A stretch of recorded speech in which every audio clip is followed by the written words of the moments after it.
Hi everyone, my name is Missy Searl and I'm here to do a cooking demo for you today for Stop Trashing It. I'm going to be doing a vegan Mexican chili and vegan tortillas. First we're going to start with our vegan Mexican chili, in which we are going to be using the El Espinazo Del Diablo beer from Good Robot Brewing. So first we're going to start with a good swig of olive oil just to coat the bottom of your pan. We're going to add some garlic, so about 4 cloves of garlic, 1 onion. We're going to cook that all around. I've also given you a little demonstration on how to peel garlic here on a television show on how to get the extra fiber off your garlic. It's basically just cut it off the bulb, so cut the tops and the bottoms, and just stick them into a mason jar. Mason jars are a little sturdier than plastic container, and we're just going to do this. Stick it in the jar, and you're going to give the jar a really good shake. And when you're finished, you're going to have just garlic bulbs and no fiber.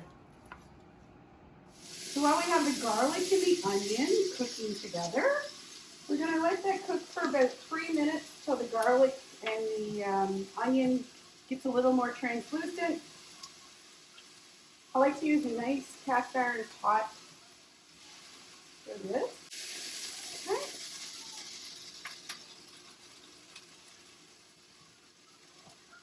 Just have that evenly spread across the bottom of your pan.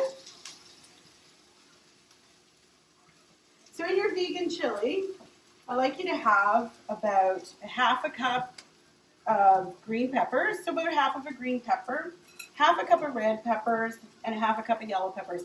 I like the sweetness of the red and the yellow to go into my chili because I don't add chocolate to my chili. I prefer the sweetness of the vegetables. We're going to be adding 2 cans of black beans, so about 15 mils each, so about 30 mils of black beans. We're going to be using diced tomatoes. When you dice up your tomatoes, you'll end up with a juice from the tomatoes, so that's okay. I like to cut them the night before, let them sit, almost like stewing your tomatoes. So you're going to add that to this pot as well. And we're going to have some cumin, so about a teaspoon of cumin, a teaspoon of chilies, and a teaspoon of cinnamon, because I love the flavor that cinnamon gives an authentic Mexican chili.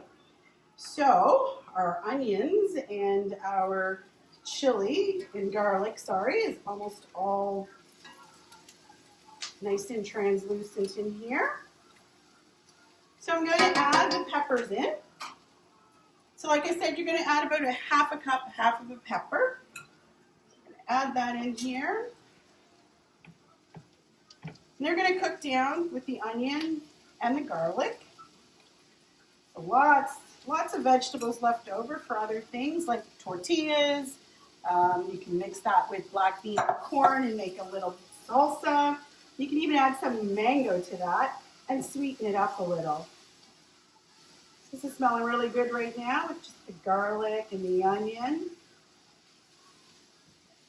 So just going to give that a nice toss so that it covers the bottom of the pan. I find the colors in foods from many of the South American countries are so vibrant. Right, we're going to let that go for a few minutes. And then what we're going to add to this to give it a nice broth, instead of using a vegetable broth, we're going to use the beer. And we're going to use about half a can of the El Diablo, and that's going to cook down with the black beans.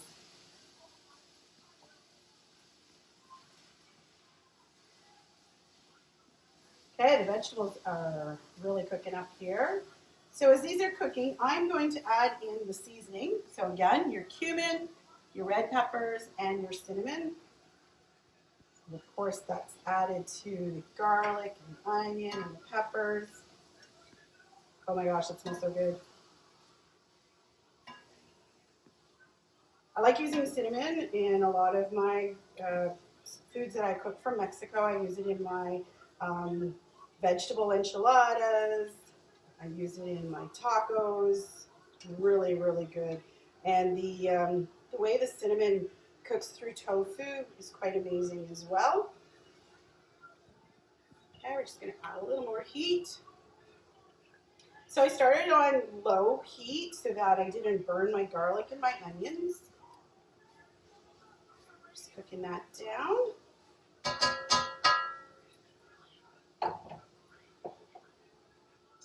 All right.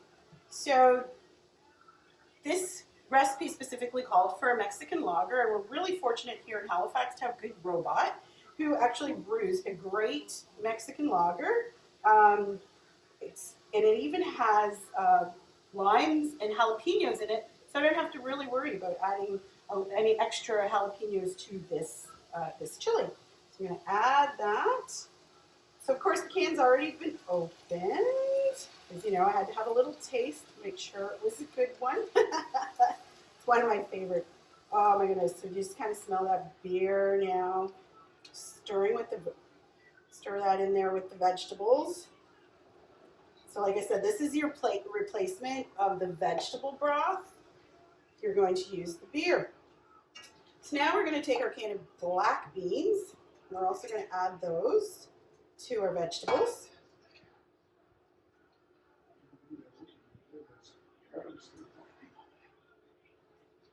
Okay. And let's add our tomato. So again, you can tune your tomatoes the night before. Just take those out and dice them up, put them in the fridge, and you'll end up again with a nice little tomato broth, which will mix with your beer. Okay, and you can actually season your tomatoes with garlic and some oregano, some rosemary, and some thyme. Okay, and leave that in the fridge for the whole night before, and you'll end up again with really great tomato broth. And just add a little more beer to that. Stir that around.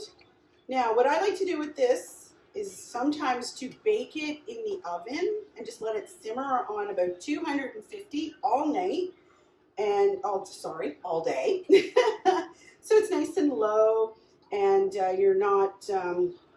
This way, you can make it in the summer. You can put this over a nice campfire when you're gone out for a camping trip for the weekend. You could pre-make this and put this into mason jars and put this in your fridge, because you can eat this over 2-3 days. The longer a chili sits, the better the flavor is.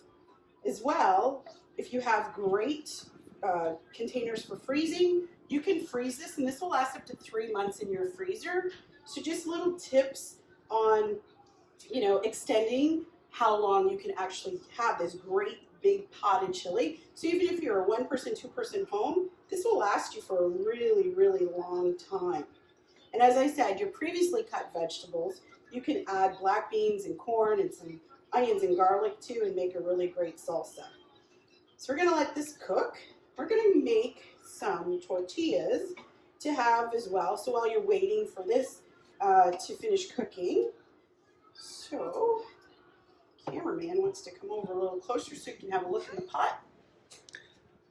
It's just so you can have an idea of what it looks like. So this is going to take some time to cook down, but when it's ready, you're going to have a great pot of Mexican chili. So we're going to take that back, and we're going to actually come over here and do some tortillas. So some simple tortillas for you to make.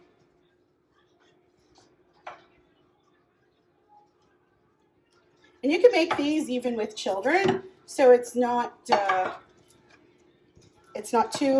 difficult. Not cooking anything. It's all going to be cold and easily prepped. So I like to take a nice semi-firm avocado. These are all previously washed, vinegar, water. Okay, just give that a little twist. Take your knife and twist. And you can take the pit out of your avocado. Slice your avocado.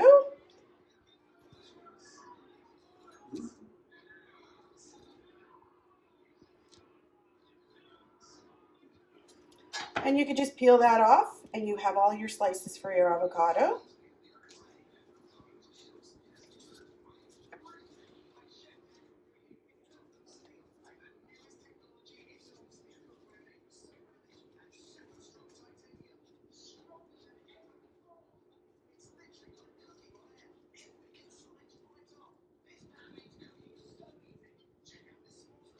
And if you have a really nice, firm spoon as well, children can take the center of the avocado out with the spoon, and they won't hurt themselves. So you can do it this way. You can squeeze an avocado and just peel that out. So it's a great way to have people involved when you're cooking as a family or with friends over. And then again, just give that a quick slice. And you have some segments of avocados.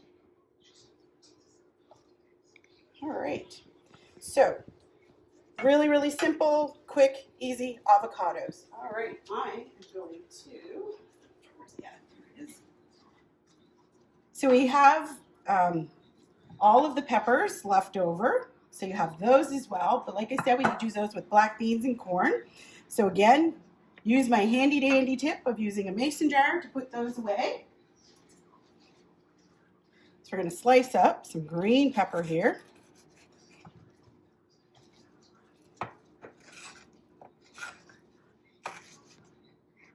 Oh yeah, the one time my knife doesn't want to cut for me. There we go. So you're going to cut these a little bit thinner than you would for, like, say, dipping. You're just going to slice these thinner because these are just going in your tortilla. So just half of a green pepper, well, 1/4 actually, sorry, not a half. 1/4 of a green pepper. And I love, love, love cilantro. So I pull the leaves off. I don't like to dice them up because I really like the leafiness and the flavors that come out of cilantro. It's a little perfumey for some people, but for me, it's probably one of my favorite vegetables. And green vegetables right now are really, really important for us to have in our diet. I like to take Roma tomatoes and cut Roma tomatoes lengthwise. Roma tomatoes have less meat inside, so I find they're great for using in tortillas. Okay, so there you are. They're sliced just the same as your avocado and your green pepper. Grab a spring onion, so just one spring onion, and you're just going to cut that on an angle. So it's a little fancier than, when you would regularly cut a spring onion. So it gives you some really pretty cuts, great texture, looks fabulous when you put your tortilla together. Okay. All right. So I'm just going to take our tortilla. So some cabbage, you would just take a cabbage and just shave it on a grater. So just a small cabbage head, red, a purple one, a green one, and you would just use a small grater to put that on. So just put the cabbage on your tortilla. I am not a fan of overcooked tortillas because I love the flavor of a fresh tortilla. So some of your green peppers. I'm going to put some avocado on there. Some of the cilantro.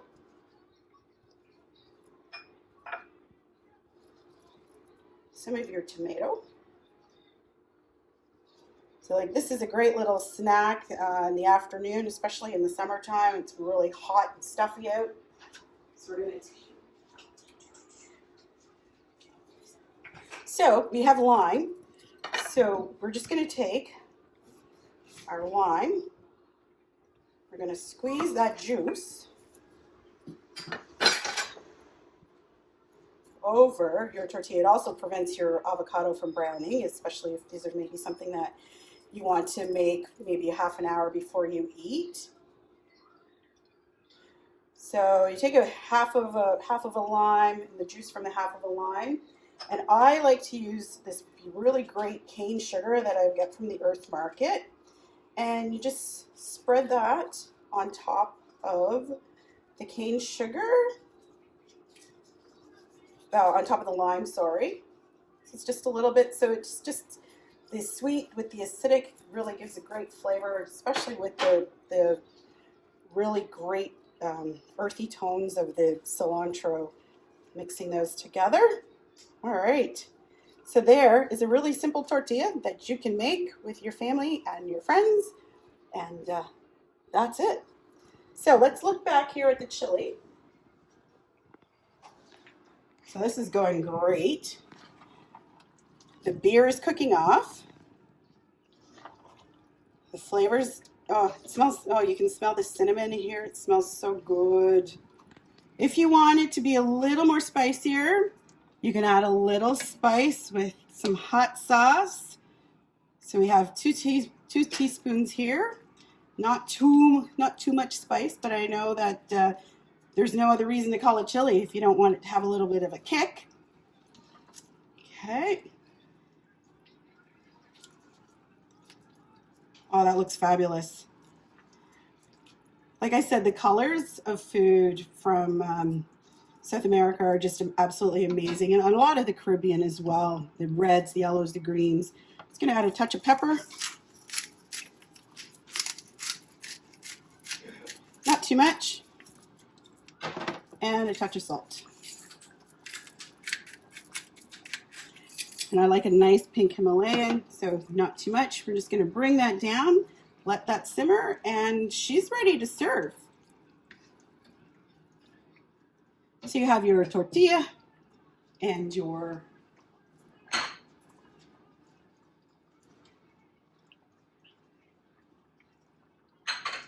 okay.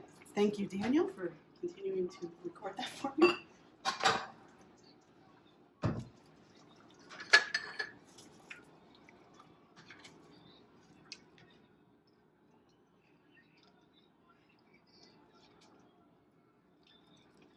Look how pretty that is. It looks fabulous. You can add tofu to this if you wanted to, and you would add the tofu and let the tofu cook at the same time that you're doing the onions and the garlic at the very beginning. So you would start the tofu at that point.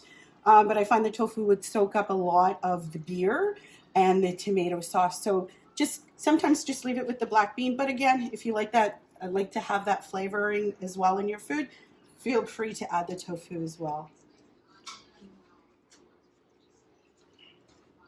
So your end result is a fabulous tortilla and an amazing chili, something you can eat all year round and something that's easily used and packaged so that you could put this away in your fridge in mason jars and storage containers that would allow you to eat this over 2 to 3 days. And as I said earlier, this is something that you can use and store and eat up to 3 months.